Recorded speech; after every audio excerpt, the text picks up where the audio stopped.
Jean Charouin, bonjour. Bonjour. Vous êtes le président de la FESIC et le directeur général de l'ESCA. La FESIC, c'est la Fédération des établissements d'enseignement supérieur d'intérêt collectif. Vous représentez 31 établissements et 90 000 étudiants. Et dans cette vidéo, on va se focaliser sur le projet de loi de régulation de l'enseignement supérieur privé qui sera examiné au Sénat le 1er juin, qui introduit entre autres 2 cercles de reconnaissance, l'agrément d'intérêt général et l'agrément. Tout à fait. Est-ce que déjà, dans un premier temps, vous pouvez nous dire à date, qu'est-ce que vous pensez de ce projet de loi? Est-ce qu'il va dans le bon sens? Alors, ce projet de loi va complètement dans le bon sens en ce qui nous concerne. Il répond à une attente de beaucoup d'acteurs, et je pense également des pouvoirs publics, des entreprises, des familles, depuis près de 3 ans, où on a vu en différentes occasions des dysfonctionnements dans certains établissements, avec non seulement des problèmes d'employabilité des étudiants, mais aussi des problèmes de formation, de qualité des formations délivrées. Et de ce point de vue-là, ce projet de loi, pour nous, est vraiment positif parce qu'il va dans le sens d'une clarification des règles et d'une formalisation des règles. Vous appelez pour autant à une loi plus exigeante pour les familles et les jeunes. En quoi aujourd'hui ce projet, selon vous, ne va-t-il pas assez loin? Alors, une fois qu'on a posé le constat général d'une grande satisfaction sur la présentation de ce projet de loi déjà au Sénat, il n'en reste pas moins qu'il y a des points de vigilance de notre point de vue. N'oublions jamais une chose, c'est que ce projet de loi doit avoir pour finalité de mieux informer les familles, de fonctionner dans une logique de transparence, et puis surtout de donner des garanties à moyen et long terme. La constitution des 2 classes, agrès et agrès d'intérêt général, répond, et je pense que l'agrément déjà, l'agrément est la vraie innovation de ce projet de loi, puisque les institutions qualifiées d'intérêt général existaient déjà, puisqu'il y avait des ESPIG, établissements d'enseignement supérieur privé d'intérêt général. La vraie innovation de ce projet de loi, qui me semble très intéressante, c'est de pouvoir donner un agrément à des établissements qui ne sont pas dans une logique de non-lucrativité, mais qui sont dans une logique de qualité pour autant. Là où nous avons quelques éléments de points de vigilance ou d'inquiétude, c'est déjà que ce projet de loi mériterait peut-être davantage de précision ou d'ambition en termes de financement de l'alternance. Est-ce que les fonds de l'alternance vont davantage être fléchés vers des acteurs qualitatifs, agréés ou agréés d'intérêt général? Pour nous, c'est un enjeu clé pour à la fois dans la bonne utilisation des fonds publics, mais également dans une bonne logique d'insertion professionnelle.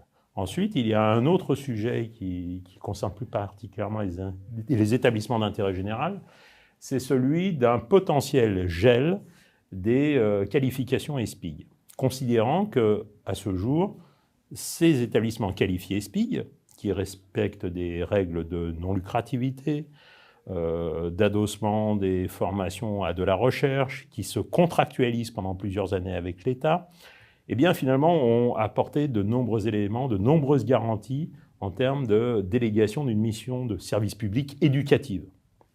Le fait de le geler, de mon point de vue, est à bien réfléchir parce que ça signifierait qu'on empêche éventuellement des établissements qui souhaiteraient rentrer dans cette logique vertueuse de la non-lucrativité dans une mission éducative puissent le devenir. Voilà. Et pour nous, c'est assez contre-intuitif d'une loi qui se veut à la fois ambitieuse en termes de mission éducative et qui en même temps gèle le groupe d'écoles qui présente les meilleures garanties dans ce domaine. Effectivement, il est prévu donc ce fameux gel de la qualification ESPIG. Ça veut dire qu'on ne pourra plus intégrer finalement ce cercle? Alors a priori, et c'est là où il y a des éléments à étudier, c'est qu'à ce stade, il pourrait éventuellement redevenir ESPIG des institutions qui ont perdu cette qualification antérieurement. Mais ça reste à préciser dans les décrets d'application.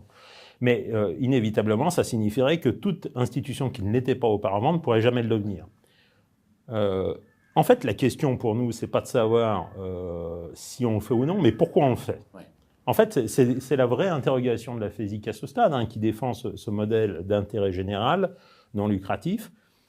De notre point de vue, nous avons besoin d'être éclairés et peut-être qu'il y a des raisons d'intérêt supérieur de la nation dans ce domaine. Et comme nous nous positionnons sur des logiques d'intérêt général, nous nous y plierons. Mais autant avoir une explication claire sur le sujet. Je reviens sur les 2 cercles de reconnaissance, agrément d'intérêt général. Est-ce que, selon vous, ça va suffire pour donner davantage de clarté et de lisibilité auprès des familles et des jeunes? Alors, déjà, dans un premier temps, l'agrément et l'agrément d'intérêt général vont permettre de clarifier la qualité d'un établissement. On n'en est pas encore au niveau de la formation, mais ça suppose qu'a priori, les formations dispensées ou offertes par un établissement respectent de facto des règles générales permettant d'être soit agréé d'intérêt général, c'est-à-dire de se projeter dans une mission de service public reconnue par l'État. Et si je reprends ce terme reconnu, c'est que pendant longtemps, certains établissements ont un peu joué sur les ambiguïtés en disant « nous sommes reconnus par l'État », alors qu'en fait, ça correspondait principalement à une inscription administrative plutôt qu'à une réalité qualitative. Et l'agrément d'intérêt général vont permettre d'éclairer les familles, tout particulièrement sur la plateforme Parcoursup, qui constitue une plateforme d'accès quasi unique et privilégiée pour les lycéens. Et je pense que c'est essentiel dans le cadre de la borne orientation dans les années à venir. Est-ce que ça va suffire pour autant? Bien évidemment, il va falloir être vigilant sur ceux qui pourraient jouer en dehors du jeu de Parcoursup. Et c'est là où il va falloir que tous les acteurs soient bien conscients et fassent une communication pour soutenir Parcoursup et son caractère qualitatif en faisant apparaître ces établissements publics qualifiés d'intérêt général et agréés d'intérêt général et agréés.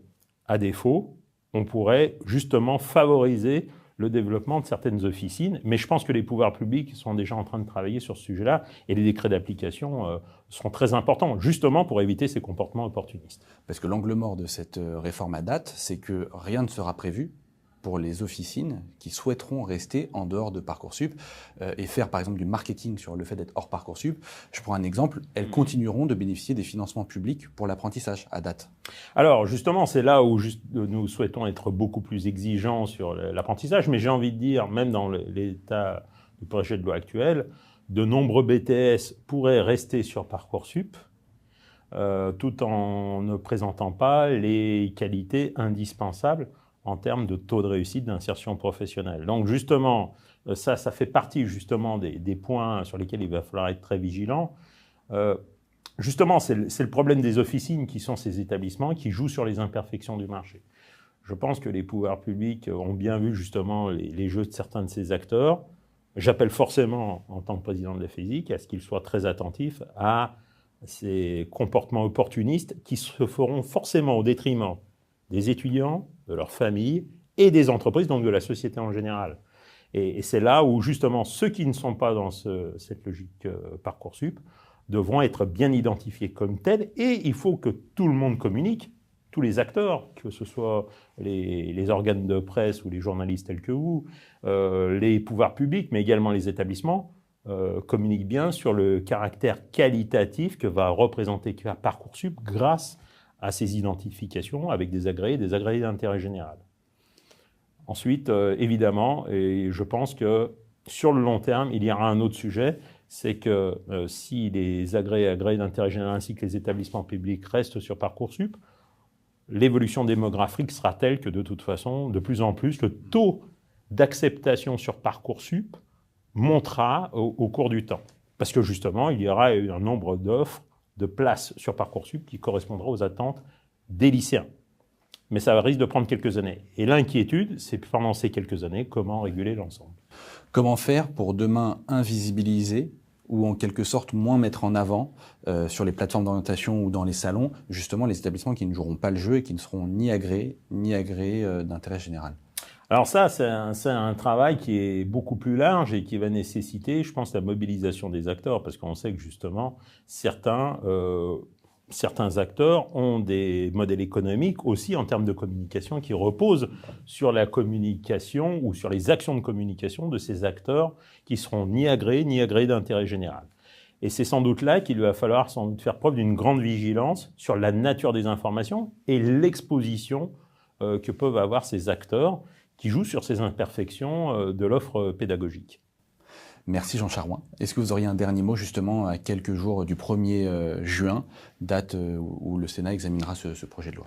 Bien, tout simplement, tout d'abord, je tiens à remercier tous les parlementaires qui travaillent et les politiques qui, depuis de nombreuses années, travaillent sur ce projet de loi, parce que comme je l'ai signifié, quand bien même la FESIC a quand même toujours des remarques à formuler sur les éléments qui pourraient être améliorés, c'est un réel progrès.